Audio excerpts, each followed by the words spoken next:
ఏమి మ్యాచ్ రా బాబు, ఉనికిపోయే కొద్దిసేపు అయితే 253 రన్స్ కొట్టి కూడా మ్యాచ్ గెలుస్తామని లాస్ట్ ఓవర్ దాకా హోప్ లేదంటే hats off England team, hats off Jacob Bethell. మన టీం ని అప్రిషియేట్ చేసే ముందు వాళ్ళని మాత్రం 100% అప్రిషియేట్ చేయాలి. 34 సిక్స్లు, 39 ఫోర్లు, 499 రన్స్. ఒక్కోసారి వన్డే మ్యాచ్ లో కూడా రావు రాని రన్స్, 499 రన్స్ ఎలా కొట్టారు రా, ఏం మనుషులు రా మీరు అనిపించింది ఈ రోజు. అమ్మా, ఫైనల్స్ లో జరగాల్సిన మ్యాచ్ సెమీఫైనల్స్ లోనే జరిగింది. ఫైనల్స్ అన్న ఇంత టెన్షన్ లేకుండా కొంచెం మామూలు మ్యాచ్ జరుగుతుందని కోరుకుంటున్నాను. But what a match, generational match అని చెప్పాలి. ఎలా అయితే 2024 ఫైనల్ లో మన హార్ట్ బీట్ అలా తీసుకెళ్లి ఇలా తీసుకొచ్చారో, ఈ రోజు అదే విధంగా స్టార్టింగ్ నుంచి అలా తీసుకెళ్లి హార్ట్ అటాక్ వచ్చి పోతారేమో అనిపించారు స్వామి మ్యాచ్ చూసే వాళ్ళని చూస్తుంటే. But it's a wonderful match. India final కి వెళ్ళింది కాన్సిక్యూటివ్ T20 వరల్డ్ కప్స్ కి. ఈ మ్యాచ్ లో డిస్కస్ చేసుకోవాల్సిన విషయాలు చాలా ఉన్నాయి. Let's get into the video. Hello guys, welcome back to Crick stories. ఈ మ్యాచ్ గెలిచారంటే మనం క్రెడిట్ ఇవ్వాల్సింది రెండు విషయాల్లో. ఒకటి డెత్ బౌలింగ్, రెండు ఫీల్డింగ్. ఎస్, లాస్ట్ రెండు మ్యాచ్ లో చాలా బ్యాడ్ ఫీల్డింగ్ నడిచింది ఇండియాది. జింబాబ్వే మ్యాచ్ లో కొంచెం స్లాపీగా ఉండింది, వెస్టిండీస్ మ్యాచ్ లో చాలా వర్స్ట్ గా ఉండింది. అండ్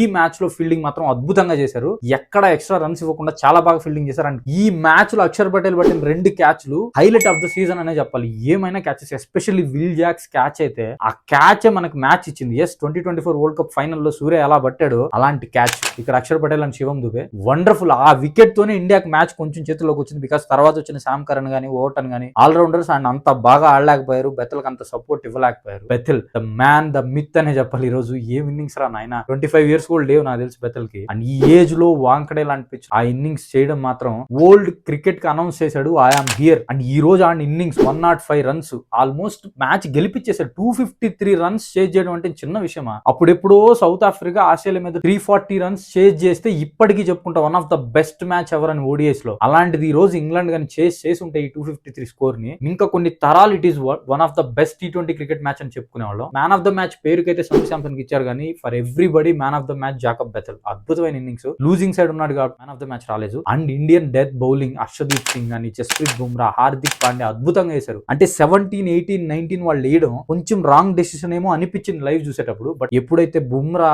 హర్షదీప్ అండ్ హార్దిక్ పాండ్యా ఆ ఓవర్ వేయడం వల్ల లాస్ట్ ఓవర్ కి 30 రన్స్ రావడం, సో అది మనకి ఎంత బెటర్ అయిందనే తర్వాత తెలిసి వచ్చింది. అండ్ 30 రన్స్ కాబట్టి 2 బాల్ కవర్ చేసుకోగలిగితే చాలు. అండ్ శివం దుబే డ్యూటీ చేశాడు. ఏమైనా 3 సిక్స్లు కొట్టించినప్పటికీ మ్యాచ్ చేతిలోకి తీసుకొచ్చా కొట్టించాడు. సో దీన్ని వర్ణించడానికి ప్రస్తుతానికి అయితే మాటలు లేవు. అలాంటి ఫీలింగ్ లో ఉన్న నేను కూడా. అంత మంచి మ్యాచ్ చూసాం, అంత మంచి క్రేజీ ఇన్నింగ్స్ చూసాం. ఈ రోజు రెండు సైడ్లు ఫామ్ లేదు, వేస్ట్ ప్లేయర్ అన్న సంజు శాంసన్ తీసుకొస్తే 2 నాకౌట్ మ్యాచెస్ లో 2 మ్యాన్ ఆఫ్ ది మ్యాచ్లు. వర్చువల్ నాకౌట్ అయిన వెస్టిండీస్ మ్యాచ్ లో 97 వండర్ఫుల్ ఇన్నింగ్స్ వన్ సైడెడ్ గా గెలిపించాడు, తీసుకొచ్చాడు సెమీఫైనల్స్ కి. సెమీఫైనల్స్ ఈ రోజు ఒక లైఫ్ వచ్చింది, లైఫ్ ని వాడుకున్నాడు. 89 runs, century is deserving, but కొట్టలేకపోయాడు. హోప్ఫుల్లీ విసి ఫైనల్ అన్న సెంచరీ చేస్తాడేమో, చూద్దాం లక్ కలిసి వస్తాయి. బట్ స్టిల్ చాలా మంచి ఇన్నింగ్స్ ఆడాడు. ఇండియా 250 స్కోర్ కొట్టడానికి ఒక మంచి ప్లాట్ఫామ్ బిల్డ్ చేశాడు. ఇషాన్ కిషన్ కూడా అద్భుతంగా ఆడాడు. అండ్ ఫైనల్ లో హార్దిక్ పాండ్యా అండ్ తిలక్ వర్మ వాళ్ళ డ్యూటీ వాళ్ళు చేశారు. శివం దుబే ఆపర్చునిటీ మిస్ అయ్యాడు. చాలా మంచి స్కోర్ చేసేవాడు, మేబీ ఈజీగా 70-80 రన్స్ చేయాల్సింది, మంచి ఫినిషింగ్ ఇంకా రావాల్సింది. బట్ ఆ ఒక్క చిన్న మిస్అండర్స్టాండింగ్ రన్అట్ వల్ల శివం దుబే ఆడలేకపోయాడు. జస్ప్రీత్ బుమ్రా అనే లెజెండరీ బౌలర్ ఇండియా సైడ్ లేకపోయి ఉంటే